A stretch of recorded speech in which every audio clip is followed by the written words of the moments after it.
Okay, a warm welcome back to our Facebook Live event, looking at chronic illness and COVID-19 and seeing the interrelationship between the two.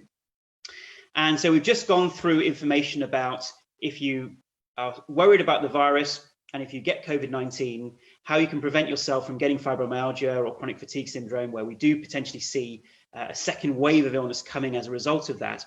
And secondly, if you already have those conditions, what are the chances of you getting the condition? What are the chances of some complications occurring, and what you can do about that? So we just shared some of that information in our first Facebook Live, and now we're just going to go and look at your questions. Okay, so if you just bear with me here, I'm just going to find the feed and then find some of your questions. So please do ask your questions in the comments section, and then we'll be able to answer them.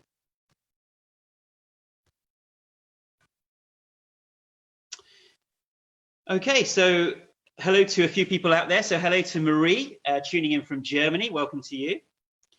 Hello to Shelley. Good morning from Las Vegas, she says. Elizabeth from California. Welcome to you.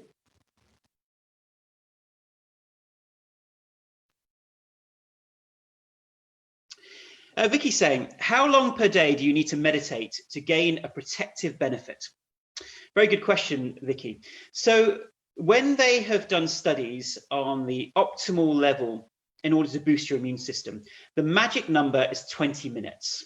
Okay, so 15 to 20 minutes of meditation, we know can have that positive effect. Now, of course, please remember that each of us is starting from a different starting point in terms of how effective our immune system is right now, and also how deep we can go into meditation. So to be safe, I would advise meditating twice a day during this pandemic. That's 20 minutes in the morning before breakfast and 20 minutes in the evening before dinner, or in the evening later on. So those are the ideal times. So I'd aim for the 20 minutes. Okay, and you can find lots of meditations on our coronavirus challenge. Once again, the website is thecoronaviruschallenge.com. D Sony saying hello, Sonali from India, welcome to you. Lara from Spain. Henny tuning in from the UK, lovely to see you. And once again, please do share your questions, and we can go through some of your questions here.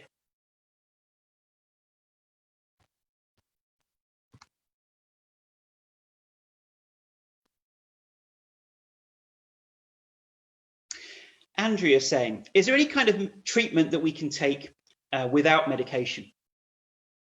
So if you're talking of already having the COVID-19 condition, then right now they are using remdesivir, where they've shown that that does reduce the number of days that you have the condition by about 3 or 4 days, but doesn't necessarily decrease the death rate.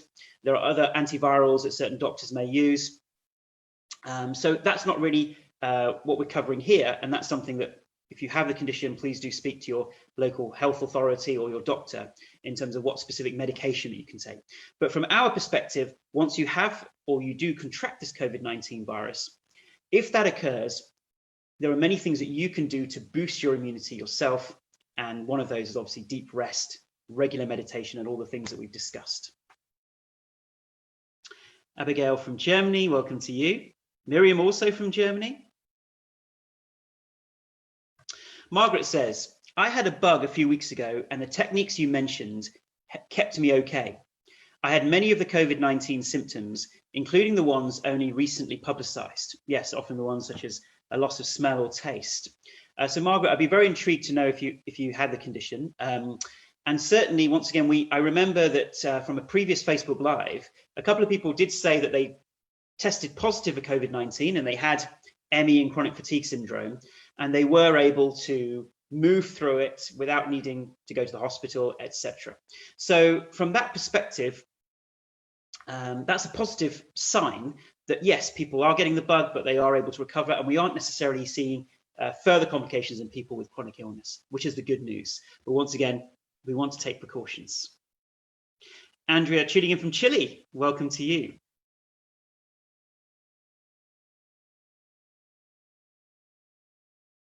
Miriam says, how can we deal with a period of severe chronic infection? Sorry, a period of, I just want to read that rightly.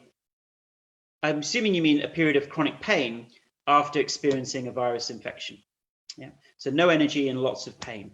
And we see this in a lot of our patients. So once again, it's because our brains, our insula, our amygdala, and other parts of the brain, anterior cingulate, thalamus, they've gone into a state of hyper defense. Their priority now is saying, hey, we've just experienced this really traumatic virus. Although we fought it off, we might still be in danger. What happens if that virus comes back? Therefore, we will overstimulate the immune system and the nervous system. So in that case, Miriam, what I'd love for you to do, if it's something you'd like to do, is to take on the Gupta program. And you can take a free 28-day sample of our Gupta program, free 28-day trial at www.guptaprogram.com. And once again, please do like and share both of our videos today. So once again, our Q&A here, please do share that Q&A video on your feeds, on your Facebook, etc., on your Instagram. I know some of us joining on Instagram as well. So it's great to be on Instagram Live for the first time.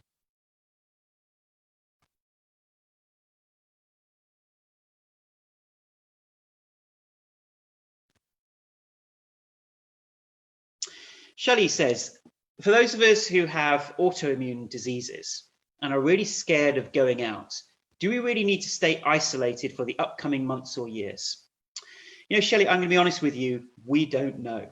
Yeah, certainly we know that those who are above 65, for the coming months, even once we come out of lockdown, it's important that they stay isolated for as long as possible, because although the chances of them contracting COVID-19 is much lower, the risk factors are much higher.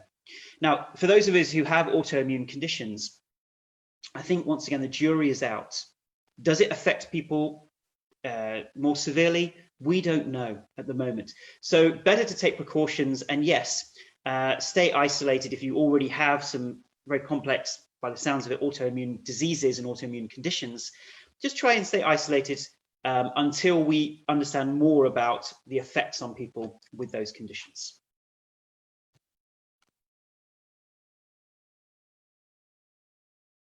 Lara shares, just want to say that a Dutch doctor already warned on television that they're seeing a large group right now of young people not recovering from COVID-19 and having symptoms of chronic fatigue. Well, that's really interesting, Lara. And I think, once again, we don't need to panic right now. Post-viral fatigue is a very common phenomenon, and it occurs very commonly in flu. The issue is that because COVID-19 is more severe than flu, the traumatic impact on our physiology and our nervous system may be more severe, in which case it's important that this information gets out there, that deep rest, not rushing back to school or university or to a job, really making sure you're fully over it before you go back into the workplace is so important, because that really reduces your chances of it becoming a long-term chronic illness. So let's really share that information out there. Rose says, hello from Scotland. Hello to you. Ashok, what natural things to help with our immune system against viruses? The number one thing, and I know it sounds boring, the number one thing that you can do is not think, right, come on, doctor, give me this pill or this thing that's going to boost my immune system. The number one thing that boosts our immune system far more than anything else that we can do is what is in the MEND protocol. Once again, meditating deeply and regularly. E for energizing the body. So if you don't have these illnesses, making sure you get physical exercise. N for nighttime routine, getting good, deep, long sleep. Yeah. And then D for diet, lots of fruits and vegetables. That's simply as it is. The fruits and vegetables boost our microbiome. They really make sure that our microbiome, 80% of which sits in the gut, produces the right chemicals to fight off bacterial infections and viruses. Yeah, 80% of our immune system sits in our gut. So the things we put into our mouth directly impact our immune system. And there was a study in the 70s which showed that when we have sugar, it depresses our immune system for many hours. So I'd love for you, once again, to cut out sugar. That's definitely an immunosuppressant, okay? Alcohol, once again, want to cut that out. Smoking. And then we want to have much more fruit and vegetables, all those things we know we should be eating. Lots of pulses and lentils that also boost our immune system. Turmeric, ginger, all of those good things. And we want to cut out the processed foods. We want to cut out the the red meat and highly processed foods, things with a lot of toxins inside them which compromise our immune system and keep us in that Th2 dominance of over-inflamed systems.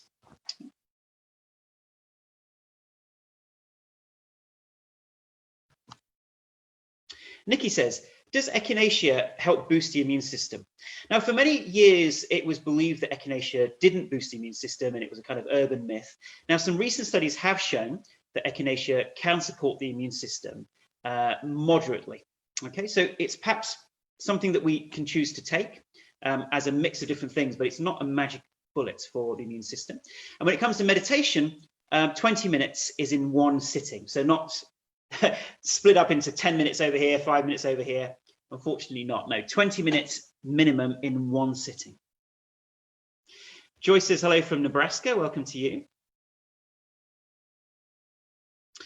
Abigail shares, is MCAS, so that's mast cell activation syndrome, or Lyme, reversible?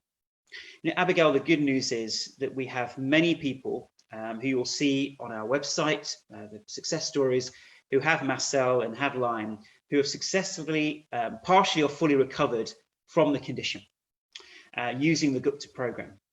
And the reason for this is that MCAS is essentially as a result of this overactive immune system. Okay, so whether MCAS is actually a condition in and of itself, or is simply a subcondition of this overstimulation, that's moot.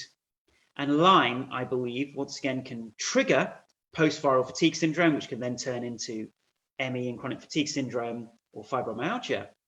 But the Lyme is essentially an opportunistic infection that keeps resurging as a result of the fact that the system is in this over-inflammatory response. So absolutely, Abigail, I believe these conditions are reversible, and I'd love for you to experience the Gupta program.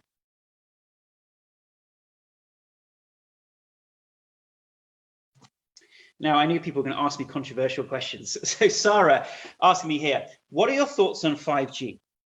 Could it be causing damage to our bodies?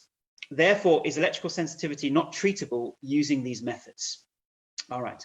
Now, let me be very clear.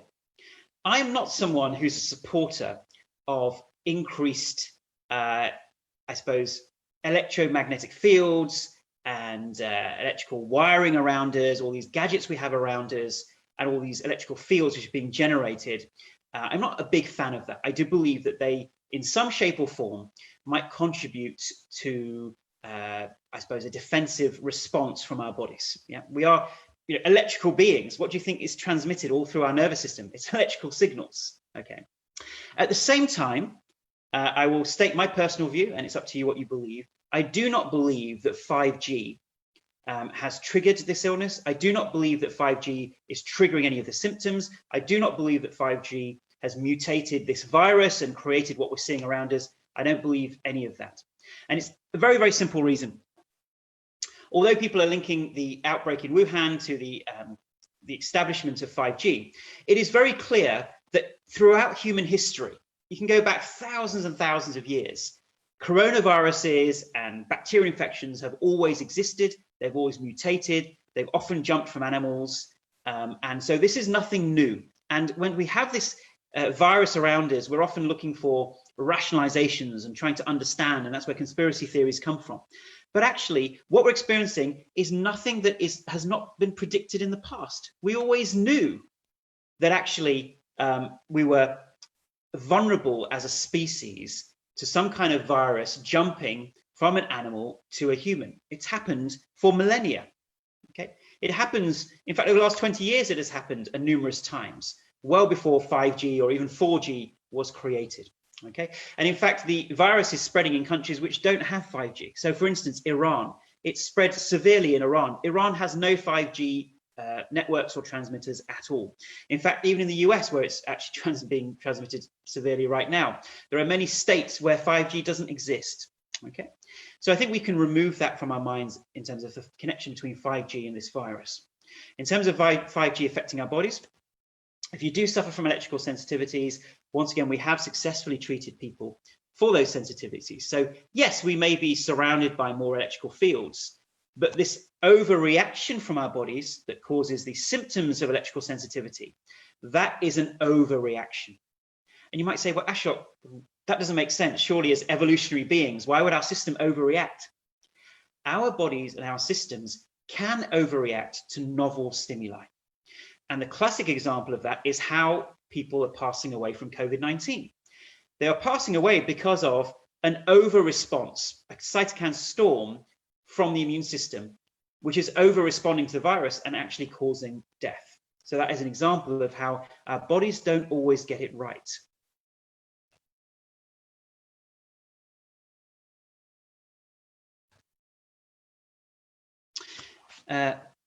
So we have a question about fresh air and oxygen and keeping the immune system strong, and whether wearing a mask long term possibly weakens our immune system. Right, so short term wearing of a mask, so let's say you're going into a shop, let's say, or some kind of other indoor space. Wearing a mask short term shouldn't really have an impact on your immune system. Now, in terms of wearing a mask longer term, there is a possibility of it potentially weakening your immune system. And that would be in the case of, let's say, in a workplace where people are wearing masks all day. Can it have an impact? Now, in terms of the research, there's no definitive answer to that. What we do know is that it can cause short-term issues such as breathing difficulties or gasping for air or dizziness as a result of the reduction in the amount of oxygen going into the system. Okay, so yes, if you are wearing it long term, it's definitely advisable to then take a break, go outside, breathe, etc., and then go back to wearing the mask. But if you're wearing it in the supermarket for 15 minutes or so, that shouldn't have too much of an impact.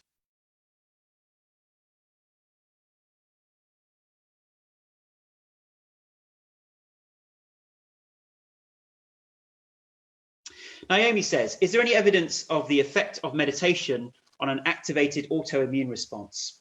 Yes, Naomi, absolutely. So there's plenty of evidence that what meditation does is reduce that autoinflammation that's coming from the autoimmune response. So generally, autoimmune conditions are where our own immune system starts attacking our own cells through the inflammatory response. And meditation impacts so many different genes and gene expressions and can reduce that response. And some of that evidence is in the medical studies on the coronavirus challenge as well. Andrea is saying, day 10 of the coronavirus challenge is down. Yes, we thought we would wait until we got feedback from all of you lovely people using it. And we've had some feedback and we will be releasing day 10 shortly.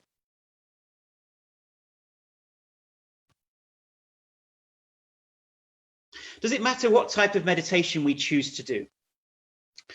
The meditation can be of different types and different sorts. The ones where I think there's been the most research has kind of been the more mindful meditation, where we're becoming aware of thoughts and letting them go and then focusing on a sound or an image. And those types of meditations are within the coronavirus challenge or the Gupta program. So I'd focus on those because there's been the most research conducted on those.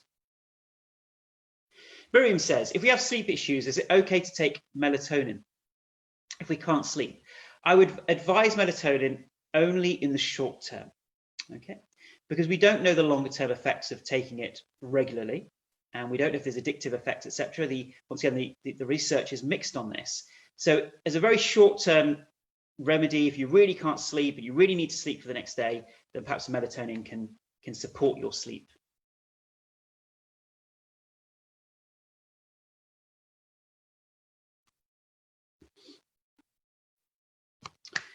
Maharishi Song is asking a question. It's a beautiful name. I don't know if that's your real name. Hello, Ashok. I'm Fran. Right, she's declared her real name as Fran. Can you explain what is happening in the immune system of those who are totally asymptomatic with COVID-19? Okay, so remember that we are all, as human beings, regularly fighting off viruses and bacterial infections. We may not have symptoms.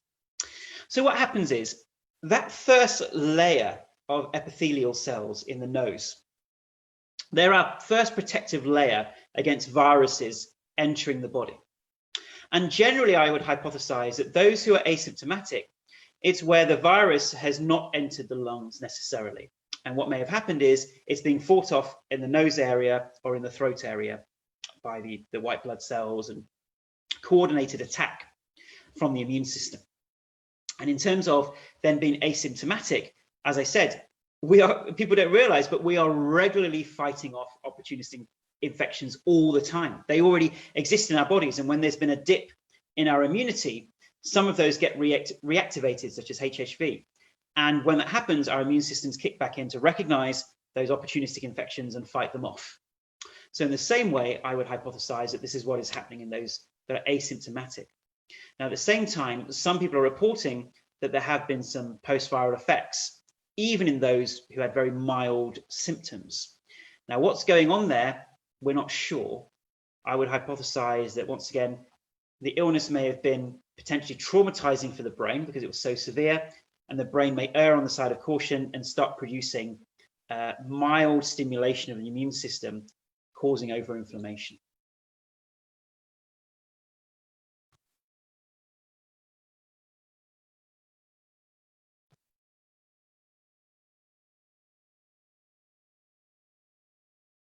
Okay, so we're coming up to the end of our Facebook Live here, and it's once again, it's been wonderful to be able to answer your questions. So I'm just going to pick out a couple more questions, and then we'll end our Facebook Live.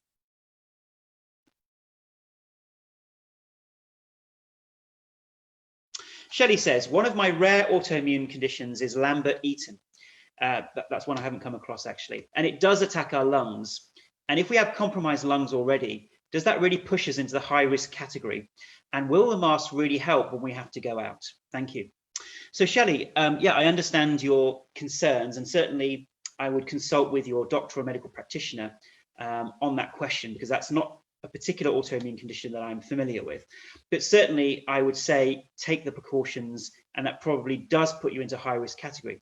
Because if you get the COVID-19 virus and that does get into your lungs, and you already have inflammation as a result of your autoimmune condition in the lungs, then that's two sources of pneumonia potentially, which would put you in the high risk category. So yes, I would take precautions. Now, in terms of masks, as you know, we did a video on masks, and it's a very controversial area. I cannot believe that in certain countries they aren't making masks mandatory. It's really important to wear a mask, and let me explain why.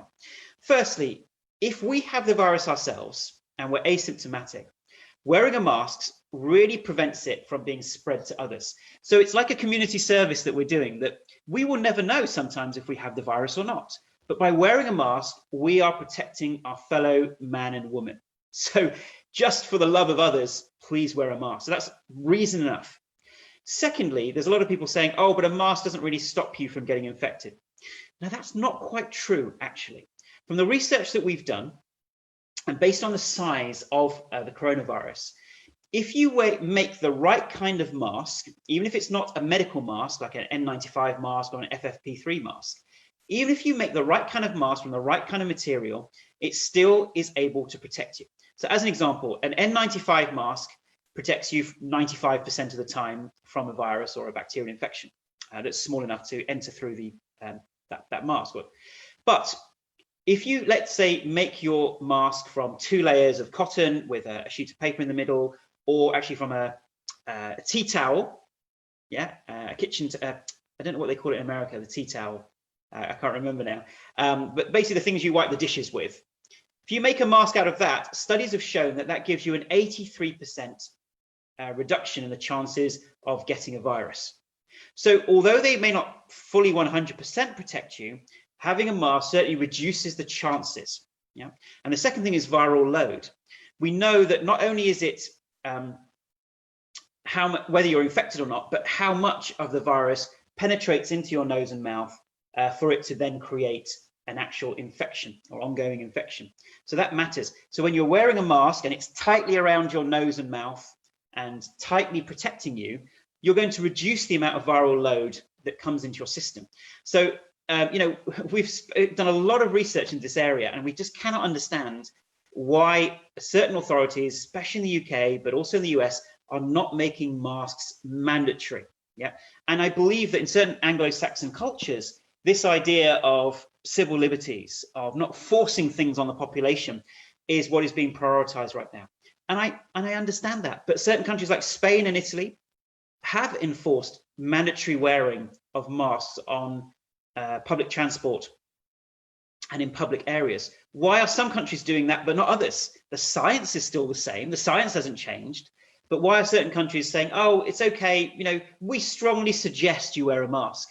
And then you go on the tube here in London or on the bus, and only 10 or 20% of people are wearing a mask. You know, it's just incredible. So please lobby your MPs or lobby your parliamentarians and tell them, why are we not making masks mandatory? It really will make an impact. Even if it just reduces the infections by 10%, it still makes an impact. So it's really, really important that we do this.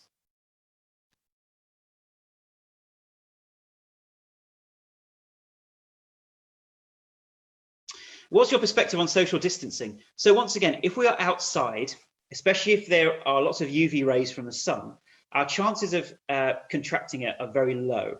So you still keep the 2-meter rule, but as long as you're 2 meters away from people outside, your chances of infection are very, very low. Okay, so that's the first thing. Indoors, the chances of you being infected are higher, even with the 2-meter rule.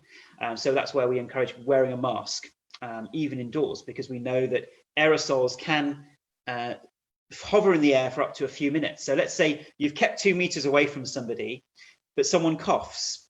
Yeah, coughing can create an aerosol effect in a confined area where there isn't a lot of ventilation, and that can hover in the air. Some studies have shown it for up to 3 hours. Now, if you walk into that space and you don't have a mask, you've got a higher chance of then ingressing that particular virus. So yeah, we want to be you know, cautious.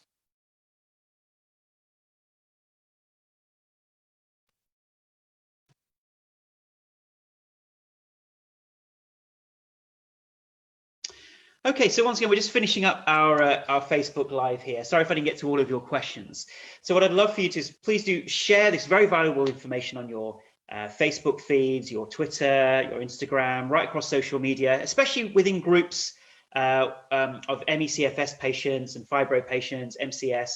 Please just share this information because it could be potentially life-saving, especially our first video, which was me talking about post-viral syndromes occurring in patients, and then those with those chronic illnesses already, what they can do to reduce their chances. Okay, so please do share this widely. So I hope you've enjoyed today's session. And it's been lovely to be with you live here on Facebook.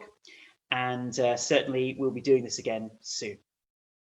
Once again, if you're interested in the Gupta program, you can use the coupon code PEACE and go onto the website and you get 15% off at the moment. We're having that whilst we're having these financial challenges that people are facing with the pandemic. So thank you so much for watching, and we'll see you again soon. Thank you and goodbye.